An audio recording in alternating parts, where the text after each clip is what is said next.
and that's a definite downside. Yep. But we shall see the game in this match. The games that it is good can sometimes make up for the games that it's not good. And when you're playing a best of 5, you just need it to be good once, because you just need to win once with each deck. Ooh, there it is. The big decision for Eddie is whether or not to keep it in the mulligan. I feel like that's when Kazakus is at its best, is when you... Yes. On the play, you can develop a board and then jam it on 4, and then on 5, solidify your board presence by playing whatever golem you chose. So, Briarthorn keeping efficient Octobot, obviously, one of the most important cards in this especially low curve that Briarthorn's running, who even has double Guardian Og Merchant, which is effectively just there for tempo and to help you cycle with field contact even further. And do you think Briarthorn's brought a far more standard lineup than maybe he brought any time at all last year? Do you think his year in GM, which he survived, do you think that's going to be a really big deal for him? Do you think he'll settle down now and feel like he belongs? Because I think a lot of Briarthorn's issues were that he didn't feel he belonged in this company sometimes. I sure hope not, right? I sure hope that Briarthorn this week didn't have enough time to experiment with Briarthorn-esque strategies.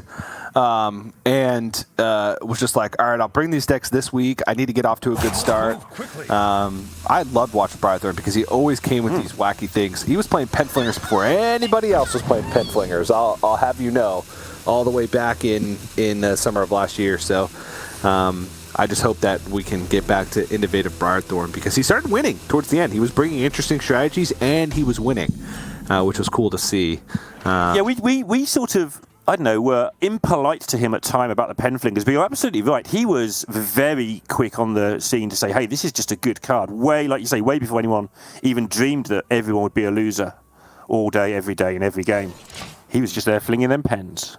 And Eddie did throw away that Kazakus, which to me, I don't know, I don't want it in my deck if I'm not keeping it in the mulligan. And I like Kazakus. I'm really surprised Briarthorn did not decide to coin out the efficient Octobot there. Reason being is because this is the one turn where Eddie will not be able to answer it in full, right? Even Hand of a Doll, which would be the most damage, would still get the activation. He's got Foxy Fraud and Swindle in hand that he could use, plus additional tempo from Brain Freeze, and use the extra mana to be able to play down other things for tempo that he draws. Now, Eddie has bigger minions on board that, if he has access to Hand of a Doll, would be able to trade over the efficient Octobot without any, without giving him the activation over, without giving him the frenzy effect. So now Briarthorn's in a rough spot. Perhaps a touch of greed there, like wanting to go Foxy Fraud into the Swindle, get loads of cards, and then reduce the costs is something that, you've only got 2s and 1s in your hand. You want to reduce that Jandis and, smack her onto the board on turn 4. And I feel like maybe just a touch of greed there from Briarthorn. But like you say, this is the ultimate price he's paying. He is now up against a board, and he has no board of his own. Yeah. Honestly, because of the play he made last turn, I kind of just want to dagger up and kill the 1/1. Because you have then Foxy Fraud Swindle Prize Plunderer next turn.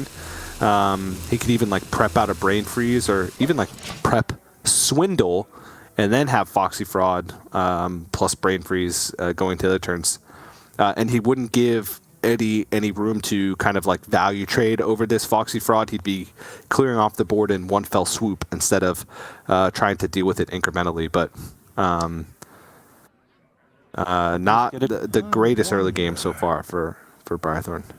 Yeah, I think it's overlooked just how big the Octobot is just as a card. A 2-mana 1/4, it's not great, obviously. It's a 2-mana 1/4 if that's all. But it's still very good against Paladin, who have a lot of these sort of, randomly generated minions. They can be anything a lot of the time. And 1/4 deals with a lot of 1-drops on its own. And then, obviously, it helps you cheat all your cards down to 0 mana and win the game.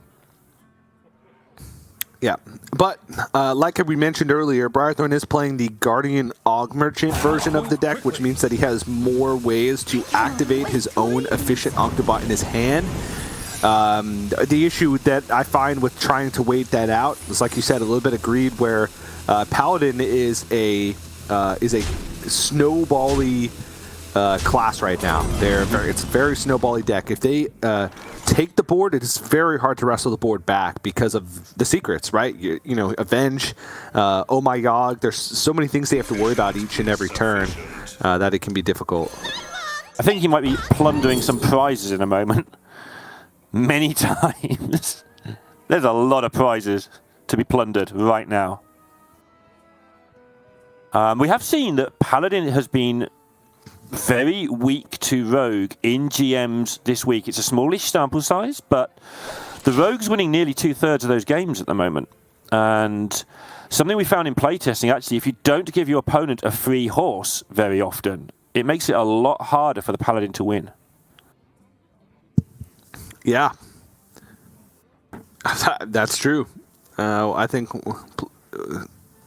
navigating around secrets effectively is one of the toughest things to do against. Ooh, okay. I think he would like to play that, but he doesn't want to give the Octobot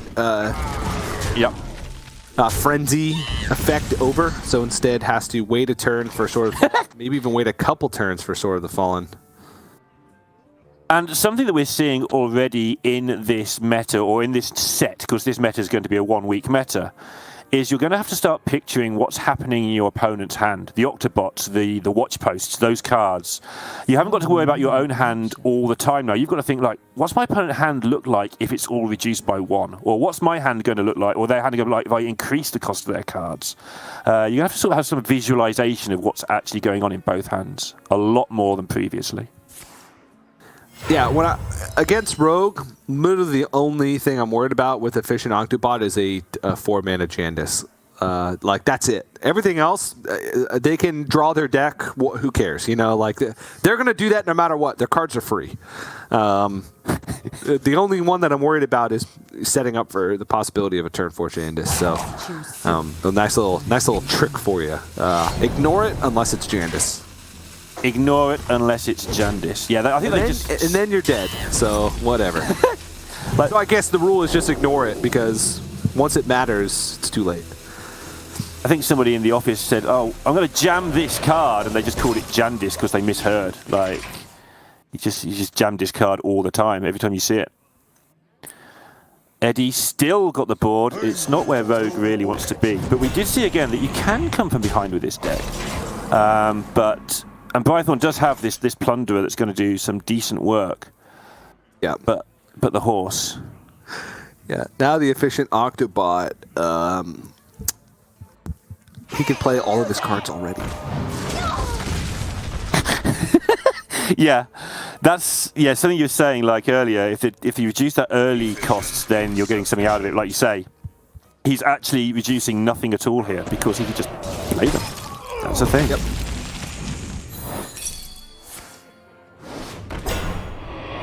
Big Savior has played 1, 2, 3 cards. It's funny that the biggest card in the Paladin deck costs 1, and your opponent chooses when you get it. Yeah, it's also not. Could Penflinger? Could a Penflingered face? Oh no, couldn't. Never mind. Didn't have enough. No, he's tight on the mana. Yep, he's good on the mana here. Nice expenditure. Going to be able to clear the board, but now is completely out of resources. This is what happens to me when I play Rogue in Classic. I backstab some things and shadow step some things and prep some things, and then I've killed all my opponent's cards and I have nothing left, and then I'm just Ian Beale and I just lose horribly. Yeah, this deck does need the tempo to an extent. Because it doesn't have like the direct damage that it once did. Yes, it has Wicked Stabs and Penflingers, but like it doesn't have like build a board in a package or lackeys or gain more resources that didn't start in your deck than it would normally, or not normally, but it would in the previous metas, right? Since the rotation of lackeys. So if you fall behind, you start running into situations where you're out of resources, especially against Paladin, you're going to lose very quickly. You're not going to have time to find things, and you can't afford to just keep playing defensively the whole game, because then you're going to be out of resources. Your opponent's going to be at 30. You're going to have like 15 damage in hand from double Wicked Stab Penflingers, and that's it. That's the game. Animated Broomstick. Pretty sure we won't see much more of this card after next week. Got to be one of the neutrals on the list. Yep. It's so crazy. You play it and you kill your opponent's things. It's great. Ooh, okay. There's some resources.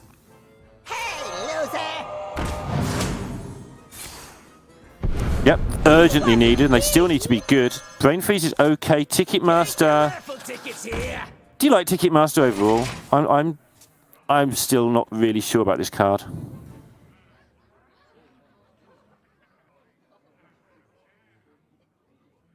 Oh my yog. So there are still 3 secrets left in the deck here for Eddie. So this Sword of the Fallen, even though it's been drawn pretty late, still is going to get a lot of value. So for Eddie, I'd like to see him go play the Oh my Yog from hand and then the Sword of the Fallen to guarantee another secret from his deck. So that way he improves the average draw going into the next turn and guarantees that he has 2 secrets up this turn. There are a lot. A little bit of disruption. There's a lot of 1 manas. There's not so many 0 manas, but it is sometimes correct to just hope by shooting your own minion with a backstab or a brain freeze and hoping it gets a buff when they've got the Yogg up. That is a thing you can do. Yeah, I guess. I mean, it's not ideal. You can also shoot an enemy minion. Right, but then it might buff your opponent's minion. Yeah, it's just hard because a lot of times there's a pretty even split of positive and negative, right? For every Iron Bark, there's a quick shot, so... Yeah, the Shield of Honor. I don't know if Shield of Honor works. I assume it does. Yes, it does. I mean, it doesn't work if there's not a damaged minion, but it does work if there's a damaged minion. Yeah. And the secret taken was Avenge, as you can see here. There is another Galloping Savior and an Oh My Yogg still left in the deck list for Eddie. I don't know if we're going to really get to that point because... oh, okay. Maybe not. Let's see what this casts. Pounce. Axe down. Oh, no!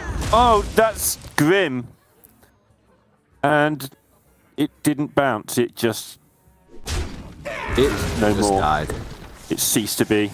It has passed on. It is an ex-Penflinger. And we've been saying he's in trouble for a while, and somehow he's holding on. But now he's in trouble with 8 health. It's getting worse. Yep. And Eddie has a lot of great draws off the top. But a 4-mana 3/3 is not one of them. You've been waiting for this moment for, I don't know, 15 minutes or something. Yep. Absolutely nutty. He's just going to have a 3/3. It might be enough, though. That's the thing. Because he's played 1 Aldor Attendant and 2 Aldor True Seekers. So currently, both of the Libra of Hopes in his deck cost 4. Honestly, at this point, it doesn't matter. But wouldn't it be sick if this Kazakis actually was active? And he's dead anyway. So it doesn't matter. But so it was a great card. Told you. Sure. He was dead no matter what. Essentially, right? Yeah, absolutely. I don't think there's really any way out from that one. But Eddie takes game 1. A Secret Libram Paladin. Show him what it could do. Briarthorn wasn't able to really ever gain control of the board. We kind of talked about that in the game, but with Rogue, you kind of have to stay ahead if you want any hope of winning. You kind of have to stay on top of the secrets because Secret Libram Paladin is a snowbally class. You let them have a little bit of the board, they're going to run away with the board and make it almost impossible for you to be able to come back. Yeah, you've got to know when to use your coin in every matchup. And in this one, turn 1's a really good time to use your coin. The longer it goes, the less effectiveness you get out of your coin in terms of fighting for that early board.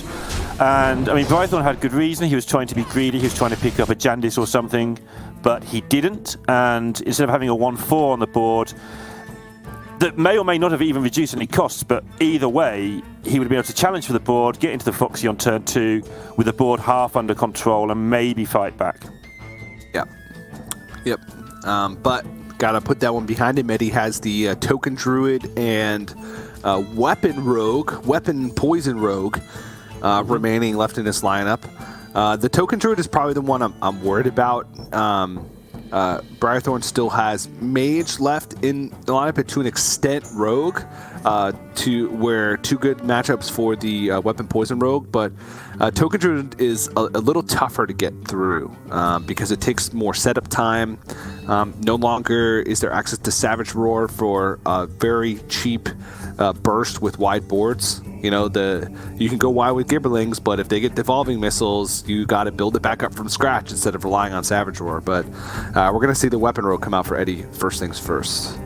Yeah, this deck's an interesting deck. This is the deck you play if you want to beat Mage, obviously, and it's a tournament, so you can ban the Paladin and leave the Mage up and see how things go, which is what Eddie has done. But I found on ladder that this deck is a little bit sad because the poisons are quite slow, considering the rest of the deck is just hitting you really hard in the face. The poisons are necessary, they give you some extra hits, they give you some extra cards, but they're kind of awkward and clunky, I find. Yeah, sometimes they can be, and that's why this deck is really only good against decks with incredibly long setup times that don't run ooze. And even though Mage can hit the ground running and Deck of Lunacy on 2, or, you know, Incator's Flow into Deck of Lunacy, they still take long setup time, and they can't run ooze because it makes their deck not work anymore effectively. Yeah, that's a fair point. Does it even exist anymore? Anyway? Yeah, I mean, in some Priest lists it exists, but even in Priest, and those are the types of decks that Weapon Road is trying to target. And Eddie gets the good matchup. He gets the Spell Mage matchup. So this is going to be a tough one for Briarthorn. I've talked with people and seen people on ladder who are boasting like 60-65% win rates with Weapon Rogue, even though they're losing to everything that's not Spell Mage because they're playing against like 70% of Spell Mage and they're winning 90% of the time, you know? So that's kind of the gist of the deck. And sometimes you sneak wins against other classes if they have slow starts, like, rogues that aren't Weapon Rogues or even mirror matchups. Yeah, I started playing the Mage deck quite early, and I always end up in this black hole of a meta that nobody else lives in somehow. So I'm saying to someone, how do I beat Rogue? I'm playing Rogue every game and I can't beat the Rogue. And so I said, well, just use your resources, outplay them, blah, blah, blah. I'm like, but they hit me with the weapon for 11. He goes, oh, everyone's playing Weapon Rogue in your meta? Like, why? Don't be in that meta. Just be in the real world meta. But yeah, this is actually quite often just nothing the Mage can do, which is kind of a nice reversal of fortunes, right? Because everybody else feels the exact opposite, that there's nothing they can do against the Mage. Yeah. Well, there's a lot you can do. And especially when you're playing a quote-unquote fair game of Hearthstone, when the Mage does not have Deck of Lunacy and you can actually account for the things in their deck, that's when you can start to play around certain things, right? And Careless Flow makes make those things happen faster. But you can still win games a lot of the time when Careless Flow is on the table. It's those games where Deck of Lunacy comes out on 2 and then literally Skull of Gul'dan off the top on 3, and then you get a net Grand Slam to the face on 4. Those are the tough ones. Doesn't keep the water, but does keep the font, which is interesting to me. Oh, man. If you have Font or Lunacy, I'm pretty sure Refreshing Spring Water is just a keep every time. Because... I don't know. Well, with the flow, you sort of get more mana. You just generate mana as well. So interesting. Because one of the only downside of Incanter's Flow is that it takes up a card in your hand, and especially if you're looking for second Incanter's Flow or for Deck of Lunacy, then the downside again is that it's using cards in your hand, so you need ways to refill and actually make use of these discounts that you're getting. So, meanwhile, on the other side, Eddie has the good weapon. There's quite a few weapons in this deck, but this is the good one. This is the one that just goes, I kill you really fast. Yeah. I'm trying to think what he would be looking for over that. He does play 1 Ice Barrier, but I doubt you'd mulligan 4 Ice Barrier, right? Because even though you probably need it, like the Refreshing Spring Water lets you draw 2 cards and then still play it if you draw it. It's like keeping it in the mulligan. Yeah. Yeah, unless you think you're going to win before turn 3. Which can't happen. I don't think there's a single deck in the metagame that can win before turn 3. Probably not, unless Demon Hunter can, which it probably can't. Well, okay. Actually, I've won on turn 2 as Mage a lot of times, actually, TJ, to be honest. Because you play Deck of Lunacy and your opponent explodes. It's really weird. It happens a lot. They just leave. If he ends up playing Babbling Book here,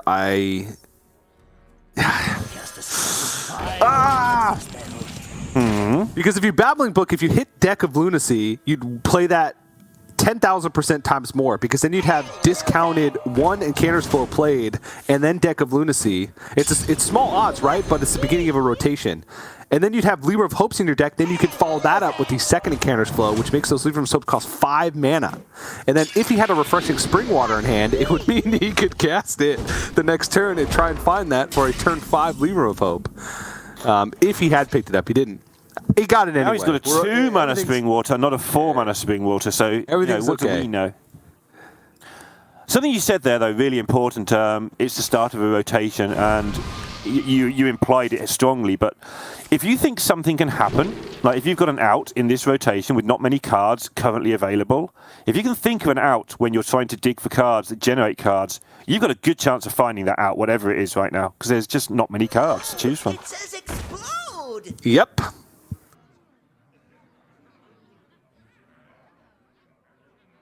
Refresh that water. Yeah, it does waste a mana here, but not really a good way to get through that. I mean, it's possible that Briarthorn, right from the start here, decided he wants to try and generate or find like taunts. You don't win the race very often here. So he possibly had a very off-the-wall strategy because it's such a bad matchup.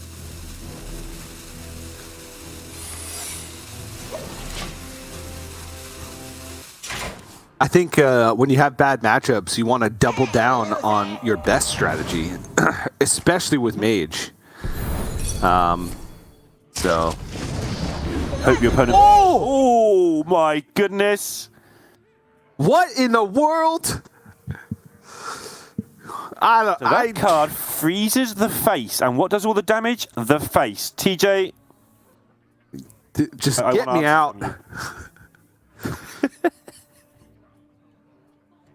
So many options. I don't even know what you do here, Zeddy. Like, you gonna chew through 6 health of this water elemental? I think you have to hit it with your face, don't you? Like, and take it down. Unless he draws high roll this Swindle. Wanderer here. Cutting class? Okay.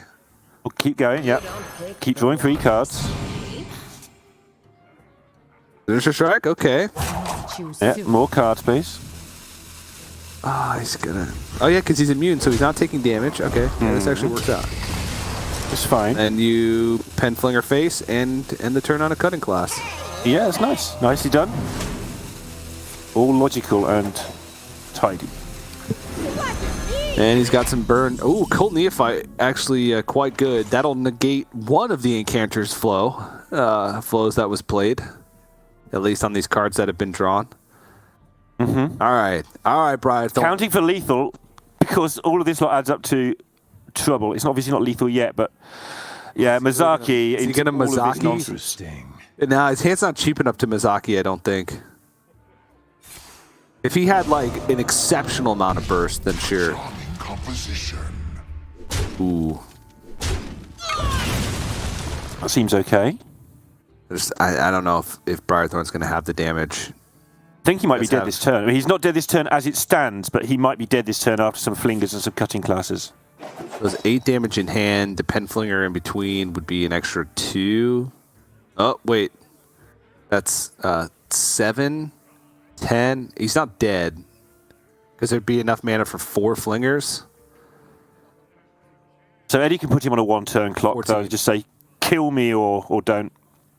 Yeah, he has. So what he wants to do So many options. is as much damage as possible, whilst preferably killing some of these minions. He wants to make sure he's got lethal next turn, but he wants to lower his chance of dying from 23 by killing off some of this spell damage at the same time.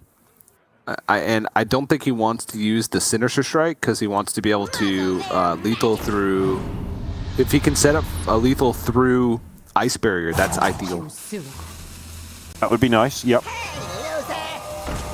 That means he'll deadly poison now, so that one of those face attacks happens before any potential barrier. Oh, he didn't set up lethal through. That's okay. It's close.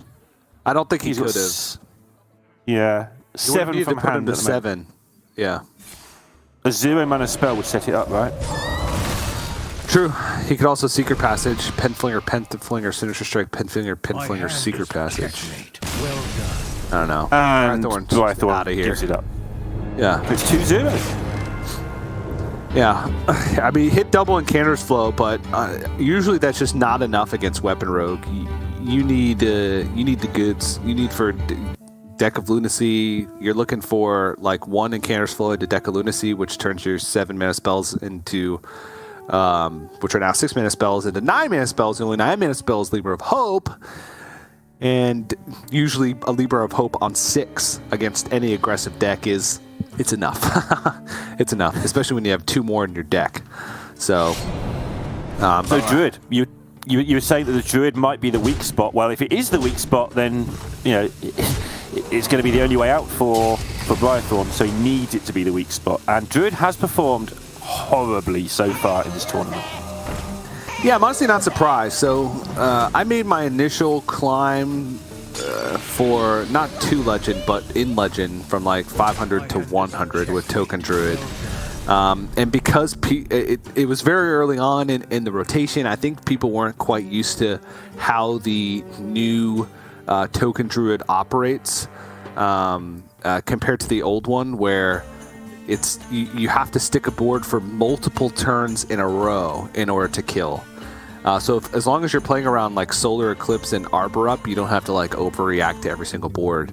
But people were overreacting to every single board, and I could refill and win games. But now that players are used to playing against it, it's tough, right? And I do like Eddie's take on Token Druid, because a lot of players, when they're bringing Token Druid, they're playing this list, except -2 Guidance and +2 Primal Fury for that extra board buff. The +1/+3 spell for 4 mana. I think it's called Primal Fury. But Guidance, in testing around with this deck, the Guidance was huge. Guidance being you discover 2 cards, you can opt to pick 1 or pick both and get overloaded for 1 mana, which I feel like allows you to find those little spots where you can get additional value or additional card draw, or find another Nature Studies effect and a Discover effect to try and find a spell to like end a game. It's also a 1 mana spell that pairs perfectly with Gibberling because you can find the follow-up for it. So I've been loving that tech inclusion. It's interesting, isn't it, how the deck needs to be a little bit slower now, but it's got all the card draw to make that slowness sort of balance out compared to the old versions. So it's still a decent deck. When we're saying it's doing terribly in this tournament, it's because there's mages and paladins. It's not because the deck's particularly bad. It's just that mages and paladins are rather good. This will be a feature of next week's tournament, almost for sure, I think. They didn't announce that any Druid cards were getting the boot. Yeah, but if more tempo decks make their way into the metagame, it's going to push Token Druid out even further. It's almost impossible to tell what things are going to be like without even knowing what the nerfs are be. Yes, we know what their classes are going to be, but not exactly what they're going to be. So time will tell. Eddie's hand is decent, and the reason I say decent is because there's a Glowfly Swarm in it. Obviously, he'd prefer like Single Fortunes or Gibberling, but just having a Glowfly Swarm is going to be pretty good. And Briarthorn gets his Octobot into play. That will reduce the cost of his cards and make his tempo really good. Yeah. So I like Bloom Glowfly Swarm here. Reason being is because you have a good follow-up of just double Adorable Infestation into Arbor Up, right? Glowfly Swarm's going to put a good amount of minions on board, as long as not all of them are killed, which even with an Octobot activation, it's pretty unlikely for all of them to be killed. Then on turn 4, you have 2 mana, you double Adorable Infestation, which gives you more board presence, adds 2 more minions on the board. And then on turn 5, that's when you Arbor Up and capitalize on going wide with those minions. Lunar Eclipse also could be fitted next turn as well, though not preferable because then you'd only be able to play 1 Adorable Infestation, but if you really need to kill a minion. Now, I'm not sure what breed of nonsense is going to happen here, but this bot's attacking and getting pinged, and there's a lot going to occur in this turn.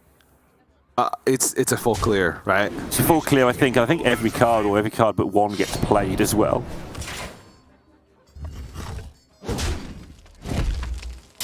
Is he not going to go for a full clear? No, there's no way. Give me that. Not what I want. He doesn't have to go for a full clear. He can just go Shadow Step on the Plunderer and then Man Crick. Probably.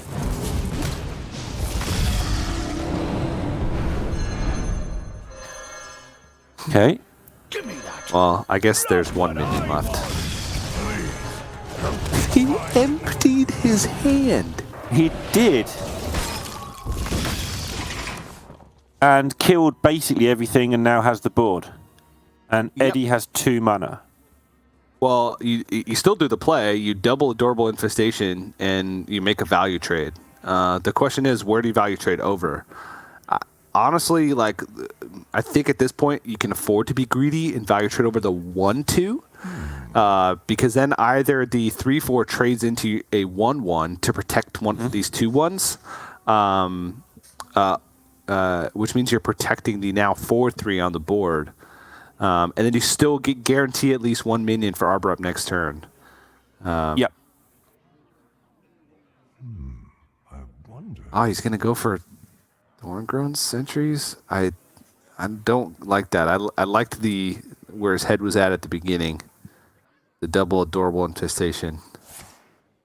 This is where Blythe doesn't have this problem. He sees the play and he just goes, this is the play, bam, and does the play. Yeah. So Eddie is one of those players where, sometimes I'll say a play and then he'll think about it for a long time, but I'll already have settled on a play, and then he'll find a way better play. He's one of those players that does that more often than I've seen. Anybody almost. Anyone in Americas anyway. Maybe there's a Yarla and a Bunny Hopper out there who'd like to have a word, but in the Americas region, Eddie is very considered. Yep. Is he not going to play Secret Passage? Okay.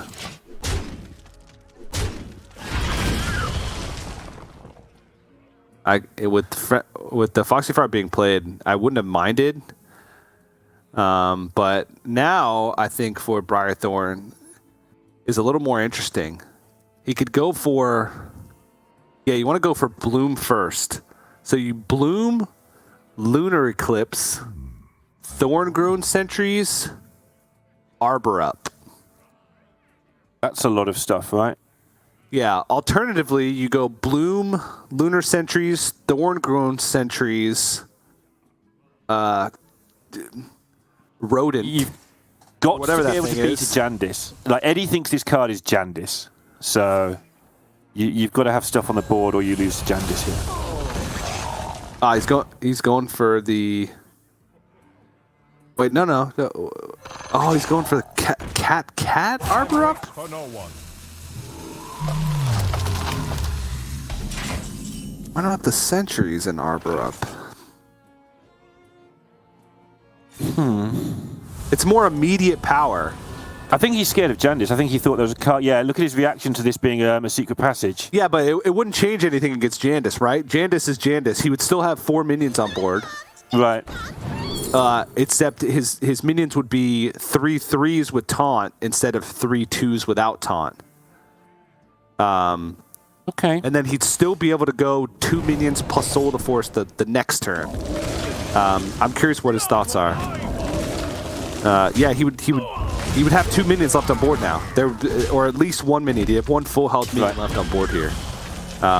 which would make his Soul of the Forest more powerful next turn. So unless he had something specific in his mind, I would say that is not the optimal way to do that, especially now with an Innervate off the top. He's going to be struggling now. Briarthorn even, funnily enough, given my rant in the last game, has picked up a refreshing spring water in his hand. And if he hits 2 spells, he's amazing! He is amazing. He has hit the 2 spells. I love it.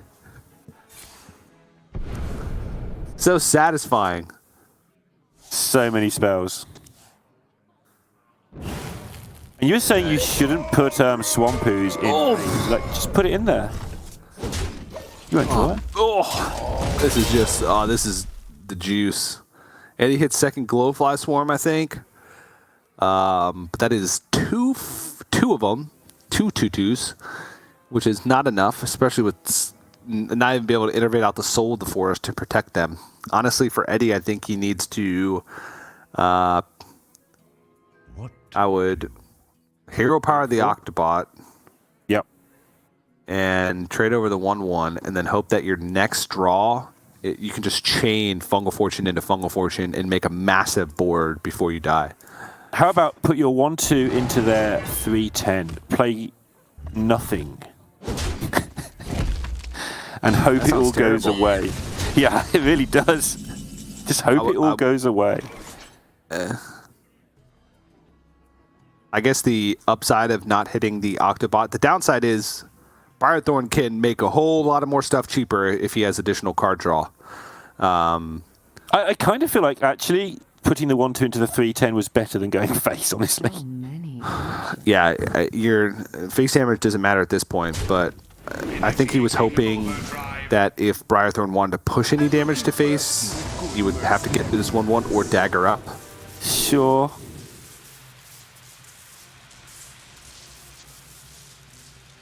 Yeah, this is one of those games where Eddie's got to say, what can I beat? And that's hard for us to see because we can see what he's got to beat. In his mind, he'll have picked a hand he can try and beat, and he'll be trying to beat that particular exact hand. Because he knows that he loses this like a huge percentage of the time from here. Something like 100. Get your raffle tickets here. All right, so the sequence of events that need to happen for Eddie is he needs to draw. Definitely not Thorngrown Sentries. He needed to draw Guidance into, I don't know, into Fungal Fortunes and Solar Eclipse. Yeah. And then have Fungal Fortune. Yeah. I don't even know. Not do the things. It was difficult. For a given value of difficult, it was quite hard. Yeah, essentially Briarthorn just needs to make sure that he spends his mana this turn. That's really the only thing he needs to do. I don't even know what this Golem is. It is...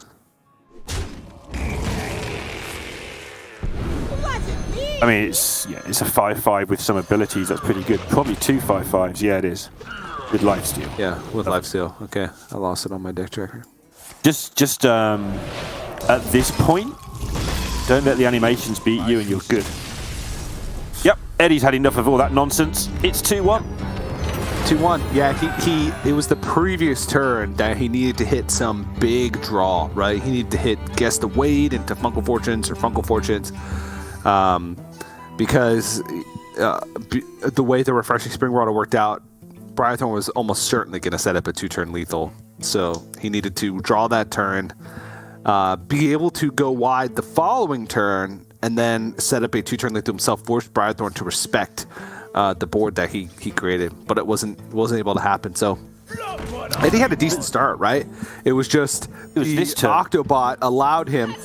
Look at it. He's like, he's saying to himself, he can't clear this whole thing. Every Token Druid player ever, when you see Octobot on turn 2 and you bloom or innervate a coin out a Glowfly Swarm, you're like, there's 6 of them, right? There's no way that a rogue could clear 6 2/2s on turn 3 with 3 mana. No, he can. He did. Yeah, class identity is rogue can't clear this board. No. And he could have done it 2 different ways, like unlucky. Yeah. Yeah, I mean, I had a turn against Weapon Rogue where I had an 11-11 Lever of Hope with Divine Shield and an 8-8 Lever of Hope with Divine Shield on my board. And I was like, I'm safe. He's got an 11 tech weapon, but there's no way he can clear this. He did. I still won because if you play 2 Lever of Hopes against Weapon Rogue, I mean, if you got that far, you won, right? But just the fact that he impressively cleared both of them and was still able to attack my face, kudos. But now I think the real battle is going to come with either Eddie's going to have to win against the mage or in a Token Druid mirror. So we said how this week was like the battle of the 4th decks. That'll be really funny if every match actually comes down to the 4th decks battling. Yeah, because there's absolutely no question that the Druid is the 4th deck for these 2 players. Basically everybody bringing Rogue, Paladin and Mage. Were you surprised how much Rogue there was? I think we all knew it was going to be a very strong bring, but are you surprised it's basically everybody? Not surprised. Yeah, it does seem to be able to actually hold its own slightly better than I thought in this meta. He kept Font of Power in Cram Session.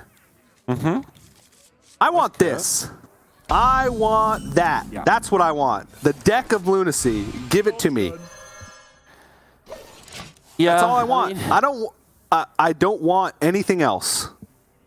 I want to be able to kill things, not make things, right? Enchantress Flow, I'll take that too. Yeah. Flow, Lunacy, Water. Yeah, those 3 cards. I can understand good stuff. I can understand keeping it with Primordial Studies, right? Because then you're guaranteed to spell damage minion. You're guaranteed to spell damage minion for Cram Session. I understand keeping Font of Power if you already have an Enchantress Flow or Deck of Lunacy. But Mage is one of those decks where the discrepancy between the 2 high or let's even go 3 highest win rate cards, Enchantress Flow, Deck of Lunacy, Refreshing Spring Water, and the next 7 is bigger than any other deck, right? The only other deck that even comes close to it is Paladin with Sword of the Fallen and Aldor Attendant in first day of school, right?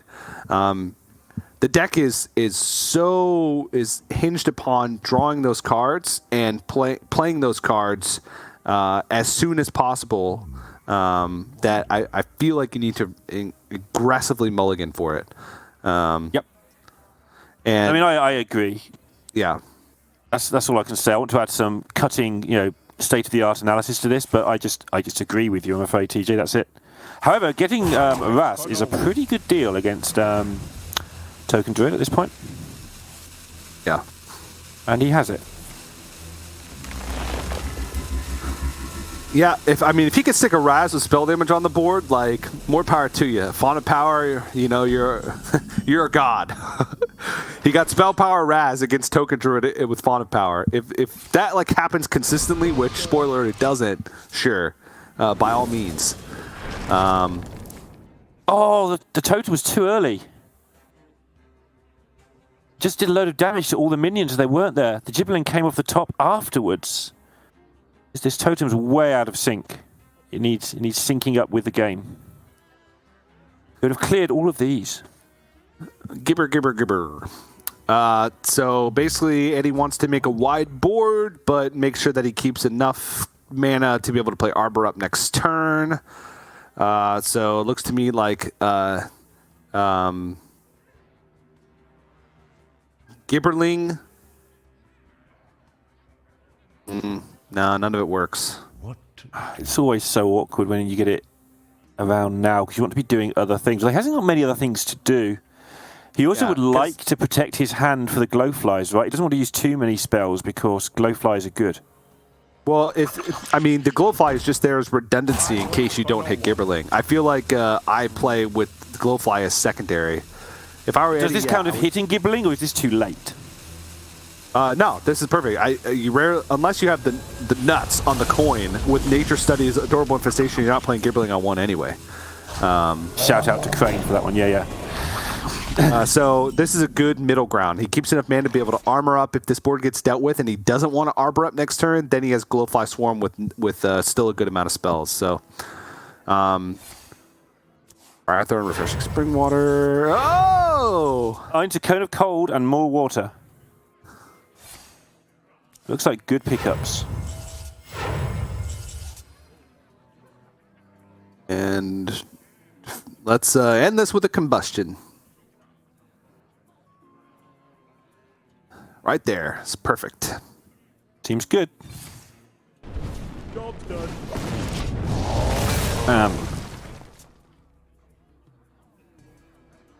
Ooh, a bloom would have been mwah here.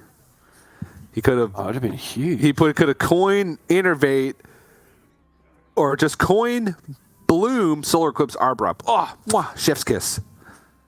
But he didn't hit it, so he's going to go for a Goldfly Swarm. He really wants capitalization on this Arbor up. He does not want to play Arbor up for that much value. That Raz though. Oh.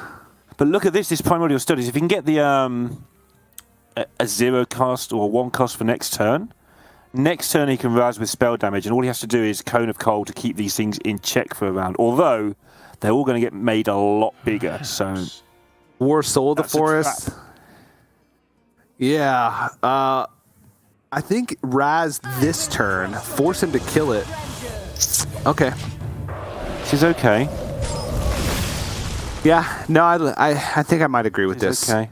Yeah, I think because then you can go Primordial Studies, like you said, hit Lab Partner, and play Raz next turn. You have that option. Oh, he hit it! Oh, the second Innervate, Solar Eclipse Arbor up! And he knew he'd hit it because he took... Like, we talk about how deliberate Eddie is. Well, he played this in like 0 seconds. Like, he was waiting for that card off the top. Yeah. Oh my goodness, that is just the end. And the one thing I've learned from playing Token Druid, probably between 50 and 100 games, that I don't know the exact count, is that respect the spell damage. Every time I'm like, I'm going to kill him next turn, he doesn't clear this. Yes, that 6 damage should very much so be going into that spell damage. Respect the spell damage. Also, it has the upside of putting a minion in their deck, which means now they can't like desperately Fawn of Power or Pex's Blast to get them out of a weird situation. He hit it! But it's too late. Okay. I was about to pop off, but yeah, there's 3 health. All right, he did it! Everybody's doing it.